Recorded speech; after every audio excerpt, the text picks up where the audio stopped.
any interview you go, interviewer asks, okay, tell me about yourself. So what things should come first when you are talking to your interviewer? I will be talking about that right now. Number one, start with your name. When you're talking about name, say with pride, I am Shreya Govind. My name is Shreya Govind. But never say myself Shreya Govind. Myself Shreya, myself Chaitanya is not a correct statement. You should always use my name is Shreya Govind or I am Shreya Govind. Second, talk about your place, from which place you belong to. When you're talking about your place, put an adjective to that place.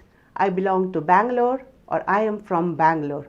When you're talking about Bangalore, you say, I am from Silicon City of India, that is Bangalore. I come from Silicon City of India, that is Bangalore. Or I come from Pink City of India, that is Jaipur. So use some adjective to that place which you come from. Don't say, I belong to Bangalore. Don't say like that. Say it with proud that I am coming from Silicon City of India, that is Bangalore. Third, highest qualification. Just talk about two highest qualification. If you are a graduate, talk about your senior secondary and your graduation degree. If you are a postgraduate, talk about your graduation and your post-graduation. Don't just talk about your all the qualification which you have achieved till date. When you are talking about your highest qualification, what are the things you should include? Name of the institution, percentage if you have scored very well. Third, the subject which you majored in. If you are an engineering graduate, talk about that you have done your engineering in electrical engineering, computer engineering, like that.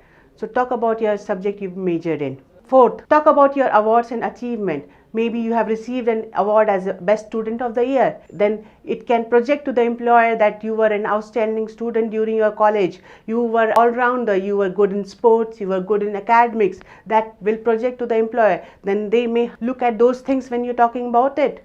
So talk about your awards and achievements which you received during your college. And also if you have done any diploma or further specialization in the subject which you were doing your graduation or engineering or MBA, talk about those specialization. For example, you were a computer engineering graduate. You have passed advanced Java course. Talk about that. I have done a certification in advanced Java. That may help employer to know about that, and if they are looking for Java person, they will hire you because they know that you are a Java professional and you have passed the certification course also. So talk about that during your highest qualification. Last thing, talk about your extracurricular activities which you were part of. For example, some coding event which you participated in the college, some basketball or cricket which you were excited about, because in corporates also we need people who are good in all areas: team management, teamwork, leader. So if you are good in sports, maybe you are a cricket captain in your college team, so that can throw an idea to the employer that you were a good leader, you are a good captain. So those aspects can be looked at when you're talking about your extracurricular activities. Next thing to talk about is your skills and experience. If you're a person with some experience, 1 to 2 years or 2 to 3 years, talk about the experience which you have gained during your work. Talk about the achievements with your experience when you are working. And when you're talking about skills, you are a Java programmer. Talk about those skills when you're talking about your skills and experience. It doesn't matter if you talk skills first or experience first. It can be used in any sequence. You can talk about skills first and then experience. It can be done anyway. Next thing to talk about is your strength. People might think that should we talk about strength? But it is not mandatory that we should always talk about your strength. If the interviewer is asking about your strengths, then you should talk about your strength. What are the strengths you should talk about? You should never talk about the strengths which your friends or family say, oh, you are very good in this game, you are very good in taking care of your family. No, talk about the strength which is relevant to your job, which you're applying. Talk about the strengths which should focus that you were a good leader, good team player. Talk about those aspects. Don't talk about the strengths, oh, I am very good in photography, I am very good football player. No, don't talk about those strengths. Those are extracurricular activities which you were good in. Talk about the strengths which are professional, which will add value to your career. So talk about the strengths which will be relevant to you. Weakness. We are not born perfect. No one is born perfect. Should we talk about weakness? If you are talking about your weakness, you are being honest to the interviewer. Interviewer will also feel that yes, that person is being honest to me. So talk about the weakness, but there is a trick. Don't talk about the weakness which will affect your job. Talk about the weakness which will not affect your job. For example, I get emotional. if I talk about this weakness, this will not affect my job. Yeah, be prepared with the answer if interviewers ask about how will you tackle when you are emotional. Be prepared with those answers also. Talk about the weakness which will help in your job. Don't talk about the weakness which will lower your experience, which will lower your self-esteem. So always talk about the weakness, but it should be always relevant and it should not hamper your work experience, or it should not hamper your job. Speak about your family. In an interview, people do ask about your family background. So always mention when you're talking about yourself, about your family background, who are there in your family. If you're talking about your family, talk about your parents first, then your sibling. If you're married, talk about your spouse. If your spouse is working, mention about that your spouse works somewhere, mention about that also. And if you have kids, mention about that also. So it's important to talk about your family when you are introducing yourself. If you're not mentioning, then also that question is asked at the end of the interview. Last thing is about your hobby, whether you should include or not. Hobby, generally freshers do include their hobby when they are talking about themselves in an interview, but it is not at all mandatory to talk about your hobby, because when you're presenting your resume, your hobby is mentioned in your resume, but it's not at all required or relevant to talk about your hobby. But if interviewer asks about your hobby, talk about some relevant hobby which will help you getting a job, which will be relevant to the job which you're applying for. So concentrate on those things. When you're going for any interview, prepare all those things first.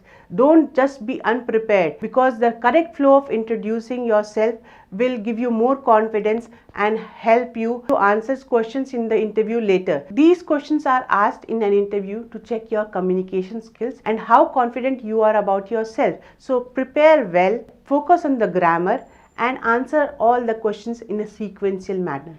If you do so, then you will have a solid and strong introduction and your base for the whole interview will be set. So I would want you to please focus on these points when you are going for any interview.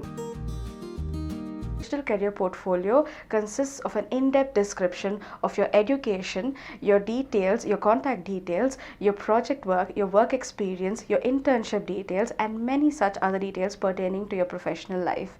It is not necessarily a personal description of yourself or your life, but more of a career description or a professional description about your academic and your professional life.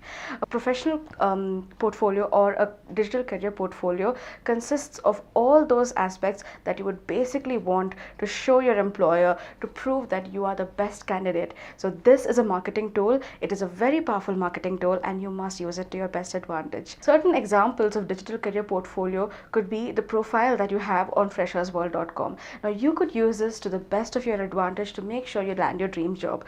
How? Just by following or ensuring that the certain essentials are met. The first of your essential factors is the heading that you use for your portfolio or your digital career portfolio, and that has to be the one which draws the attention of your recruiter towards you. Make sure that this particular headline is unique, catchy, and also describes who you really are. For example, a company secretary with 1 year's experience would have a digital career portfolio heading stating a company secretary or an Indian company secretary with 1 year's of experience in annual filing. Or if you are a fresh graduate, you would say a commerce graduate with distinction in accountancy or audit. This is something that makes the recruiter want to view your profile. Remember, your heading should lead your recruiter to view your profile. The next aspect of your digital career profile would be your profile picture. Most of you do not have a profile picture on your freshersworld.com profiles, which is definitely not advisable. It would be better if most of us have a profile picture, because that helps in building a connectivity with the recruiter. Recruiters gauge the prospective employees through a profile picture. So make sure you have a profile picture, and a good one. A good profile picture strikes the perfect balance between a casual profile picture and a very formal profile picture like a passport photographs. So we definitely don't want both of them. So we don't want any profile picture from your Facebook account or a profile picture which is nothing but your passport pictures. So make sure that the profile picture you take has a clean background or a clear background like the one we have here. A white background is perfectly fine. Usually profile pictures should be black and white, but if they are color, a white background should be fine. The pose in your profile picture also matters. Make sure that you smile, but not too much. Make sure that your smile indicates confidence. So a side pose, something like this, and a smile like this would be the perfect profile picture for your profile. Your profile or your career portfolio or a digital career portfolio is a marketing tool. So this is the spot where you will be showing off all your experiences. This is no place to be modest. Ensure that you put in the best of you in this space. Make use of this space because this is where you'll be selling yourself. Put down the testimonials from the head of departments. Display your projects, display your work experience certificates, display your honors and awards. Use this place completely to your benefit. Make sure that you show off yourself and market yourself, and I'm sure you'll be landing your dream job very soon. So that's about digital career portfolios, especially your portfolio on freshersworld.com. We will be doing more videos on how you could use digital blogs to your best advantage, and those videos will be up on this space. So don't forget to watch the space, and do remember to subscribe to our channel for the best of videos.